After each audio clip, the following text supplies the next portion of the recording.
राहुल गांधी। राहुल गांधी राहुल गांधी राहुल गांधी जी एक नाम एक लेगेसी। तो दलित है, पिछड़ा है, उनके ऊपर झूठा मुकदमा कराकर सर जेल भिजवाते रहे। यानी कि सर न्याय की कोई उम्मीद ही नहीं है। जहां हम लोग कहते हैं कि डेमोक्रेसी है, लेकिन डेमोक्रेसी नाम की कोई चीज नहीं है। और एक ऐसी कहानी जिसको समझना आसान नहीं, जिसकी दादी इंदिरा गांधी देश की पहली और आखिरी महिला पीएम थी।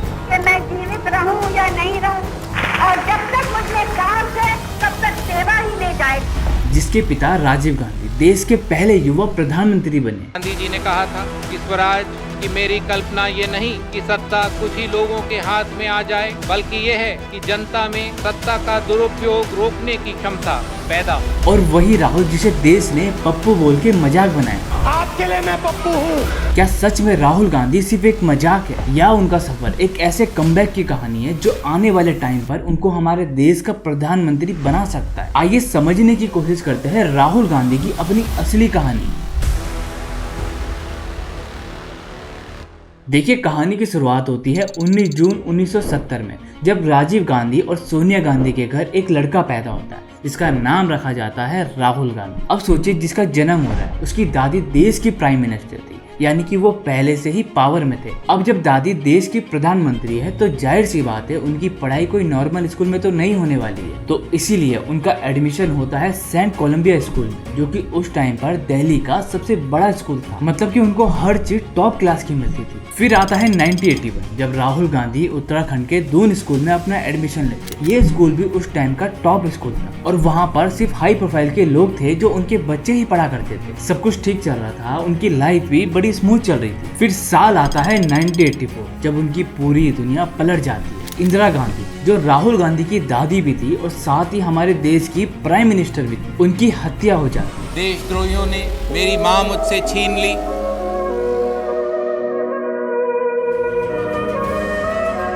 अब सोचिए कि एक तरफ घर की दादी मर गई और दूसरी तरफ हमारे देश की प्राइम मिनिस्टर मर गई। ये सिर्फ फैमिली ट्रेजेडी नहीं थी, बल्कि हमारे देश की एक बहुत बड़ी ट्रेजेडी थी। और इसके बाद से ही राहुल गांधी की पूरी लाइफ बदल गई। सिक्योरिटी रीजन की वजह से राहुल गांधी का बाहर निकलना बंद हो गया।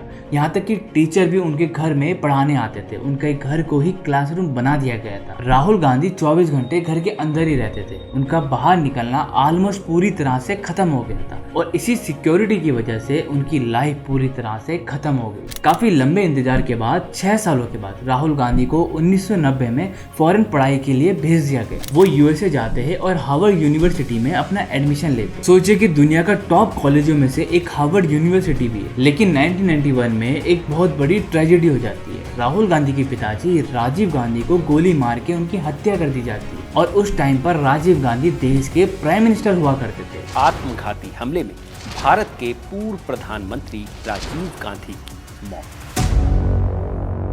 अब सोचिए कि एक ही घर में दो लोगों की हत्या, ये उनके घर के साथ साथ हमारे देश के लिए भी एक बहुत बड़ी ट्रेजेडी थी। और इसी वजह से राहुल गांधी फिर से इंडिया में वापस आ जाते। अब प्रॉब्लम ये थी कि राहुल गांधी को फिर से बाहर जाके पढ़ाई करना उनके लिए डेंजरस हो चुका था। ऑलरेडी उन्होंने अपने घर में 2 लोगों को खो दिया था। सिक्योरिटी उनके लिए एक बहुत बड़ी इश्यू बन चुकी थी। तभी राहुल गांधी एक डिसीजन लेते। वो अपने नाम को बदलकर राहुल गांधी से राहुल विंची कर देते और उसके बाद वो फिर से बाहर जाकर अपनी स्टडी को कंटिन्यू करते। वो अपनी आइडेंटिटी को छुपाते हैं ताकि उनको कोई पहचान ना पाए। राहुल गांधी फ्लोरिडा जाते हैं और रॉलिंस कॉलेज में एडमिशन लेते और वहां पर इंटरनेशनल रिलेशंस पढ़ते। फिर 1995 में वो ट्रिनिटी कॉलेज कैम्ब्रिज में जाते और वहां से एमफिल की पढ़ाई अपनी कंप्लीट करते और यहाँ तक उनकी एक फॉर्मल एजुकेशन थी। अब देखिए, राहुल गांधी ने काफी पढ़ाई कर चुके थे। उनको समझ आ चुका था कि पॉलिटिक्स उनके लिए बनी ही नहीं है और साथ ही उनका इंटरेस्ट भी नहीं था पॉलिटिक्स में। वो अपने करियर को कुछ और ही बनाना चाहते थे। लेकिन प्रॉब्लम ये थी कि गांधी परिवार की एक अलग ही लेगेसी थी और ये लेगेसी इतनी बड़ी थी, राहुल गांधी चाहे कितनी भी कोशिश कर ले पॉलिटिक्स से दूर रहने की,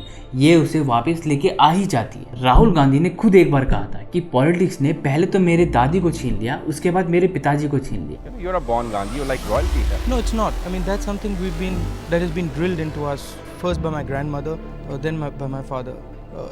There's nothing euphoric about this. मतलब कि चाहे मन हो या ना हो, आपकी लेगेसी आपको खींच ही ले आती है। 1999 के आसपास राहुल गांधी इंडिया वापस आते हैं। उस टाइम पर अटल बिहारी वाजपेयी की सरकार थी और बीजेपी का उस टाइम पर दबदबा चल रहा था। सत्ता का खेल तो चलेगा, सरकारें आएंगी जाएंगी, पार्टियां बनेगी बिगड़ेंगी, मगर ये देश रहना चाहिए, इस देश का लोकतंत्र अमर रहना चाहिए। दूसरी तरफ सोनिया गांधी, जो कि राहुल गांधी की मम्मी थी, वो भी पॉलिटिक्स में पूरी तरह से घुस चुकी थी। उस टाइम पर कांग्रेस इलेक्शन जीतने के लिए अपना पूरा दम लगा रही थी। यहाँ तक कि राहुल गांधी भी समझ चुके थे कि उनकी मम्मी सोनिया गांधी अब बैकआउट नहीं करने वाली, मतलब कि फैमिली की जिम्मेवारी अब उनके कंधों में आने वाली। राहुल गांधी जी खुद एक बार कहते हैं कि कांग्रेस पार्टी जो भी चाहेगी, मैं उनके लिए वो चीज करने के लिए रेडी हूँ जो वो चाहते हैं। मतलब कि खुद के इंटरेस्ट के बजाय उनको फैमिली लेगेसी का प्रेशर चाहता था। If the Congress party so chooses and the Congress party wants me to do anything for them, I'm happy to do that. फिर 2004 का इलेक्शन आता है। यहाँ पर राहुल गांधी अपने जिंदगी का पहला इलेक्शन लड़ते हैं अमेठी से। अमेठी एक तरह का राहुल गांधी की फैमिली का गढ़ है, जहाँ से वो कभी भी 1967 से कभी हारे ही नहीं है। मतलब कि सीट बिल्कुल सेफ थी और राहुल गांधी अपने पहले इलेक्शन में 2.5 लाख वोटों से जीत जाते हैं। राहुल गांधी के जीत जाने से कांग्रेस भी जीत जाती है और सबको लग रहा था कि अब हमारे देश का प्राइम मिनिस्टर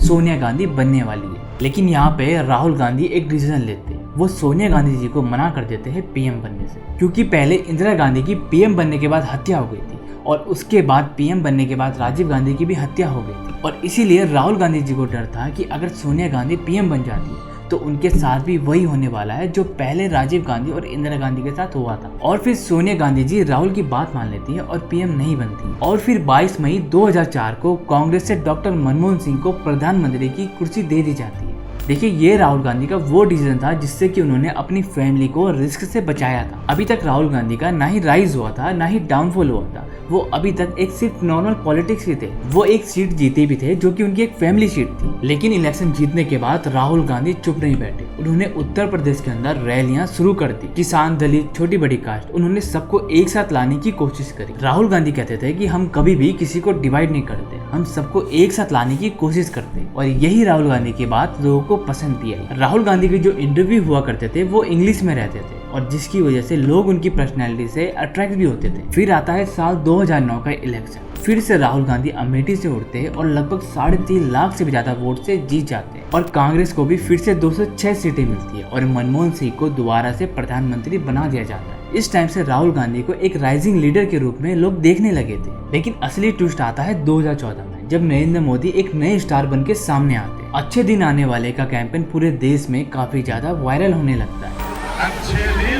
अच्छे दिन आने वाले हैं।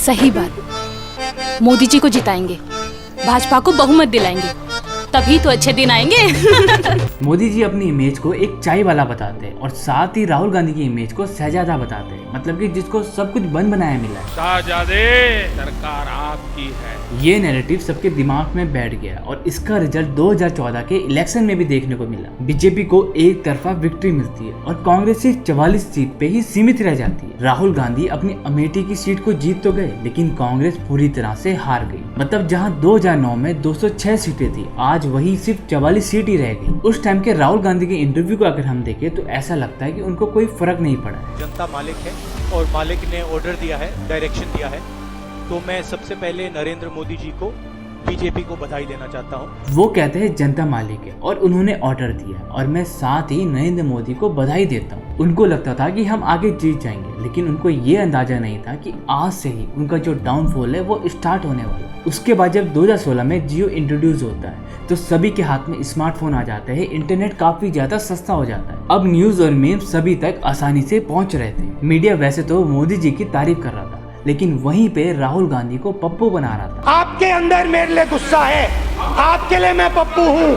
राहुल गांधी के कई सारे ऐसे मीम्स वायरल होते हैं जो कि ऐसा लगता है कि शायद उन्होंने बोला होगा, लेकिन एक्चुअल में वो बातें किसी और ही की थी। पब्लिक भी उसको चेक नहीं करती और ये मान लेती शायद वो राहुल गांधी ने बोला होगा, जिससे कि राहुल गांधी की पूरी इमेज परमानेंट पप्पू बन गई। राहुल गांधी भी अपने इस इमेज को एक्सेप्ट कर लेते। वो एक बार कहते हैं कि हाँ, मैं तुम्हारे लिए पप्पू हूँ, मतलब कि उन्होंने भी मान लिया था कि लोग उन्हें किस तरह से देखते। 2019 का इलेक्शन आता है और राहुल गांधी के साथ यहाँ पर एक बहुत बड़ा ट्रेजेडी हो जाती है। कांग्रेस को सिर्फ 50 सीटें मिलती है और जो कांग्रेस का गढ़ बोला जाता था अमेठी, वहाँ से राहुल गांधी हार जाते। स्मृति ईरानी उन्हें हरा देती है। सोचिए 1967 से कांग्रेस अमेठी से हर बार जीत रहे थे। राहुल गांधी वहाँ से 3 बार जीत चुके थे, लेकिन इस बार उनकी वो सीट भी चली गई। इसके बाद राहुल गांधी की मीम्स वैल्यू और ज्यादा बढ़ गई। पप्पू टैग उनके नाम के साथ जुड़ चुका था। पब्लिक उनको बेवकूफ लीडर के तौर पर देखने लगे और पार्टी का डाउनफॉल उनके नाम पे चिपक गया। राहुल गांधी भी खुद भी डिप्रेस हो गए कि आखिर ये हो क्या गया। और 2019 में राहुल गांधी ने कांग्रेस के अध्यक्ष सीट से रिजाइन दे दिया। 2019 से लेकर 2022 तक राहुल गांधी पॉलिटिक्स से दूर रहने लगे और सबको लगने लगा कि राहुल गांधी का दी एंड हो चुका है। लेकिन 2022 में राहुल गांधी एक बोल्ड स्टेप लेते हैं। वो अनाउंसमेंट करते हैं भारत जोड़ो यात्रा की।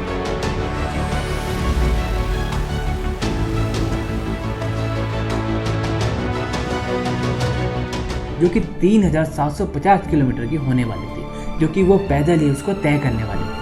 ये यात्रा कन्याकुमारी से लेकर जम्मू कश्मीर तक थी। वो डिसाइड करते हैं कि वो पैदल चलकर लोगों से कनेक्ट करेंगे और वहाँ की जो प्रॉब्लम है उसको जाकर समझेंगे। सबको लगता है कि राहुल गांधी भी सीरियस नहीं है और इस चीज को मीडिया भी कवर नहीं करती। लेकिन जैसे जैसे यात्रा आगे बढ़ती है वैसे वैसे लोग उनके साथ कनेक्ट करने लगते हैं और देखते देखते भीड़ कई ज्यादा बढ़ जाती है। राहुल गांधी इस यात्रा में एक नई तरीके के इंसान देखने को मिले। उनकी बॉडी लैंग्वेज, उनका बोलने का स्टाइल और उनकी मैच्योरिटी थी वो काफी ज्यादा बदल चुकी थी। जब ये यात्रा खत्म होती है तो सब कुछ बदल जाता है। राहुल गांधी से एक रिपोर्टर कहता है कि आपकी जो छवि है वो पहले कुछ और थी और अब कुछ और है। राहुल गांधी आपके दिमाग में है, मैंने मार दिया उसको, मेरे माइंड में है ही नहीं, गया वो।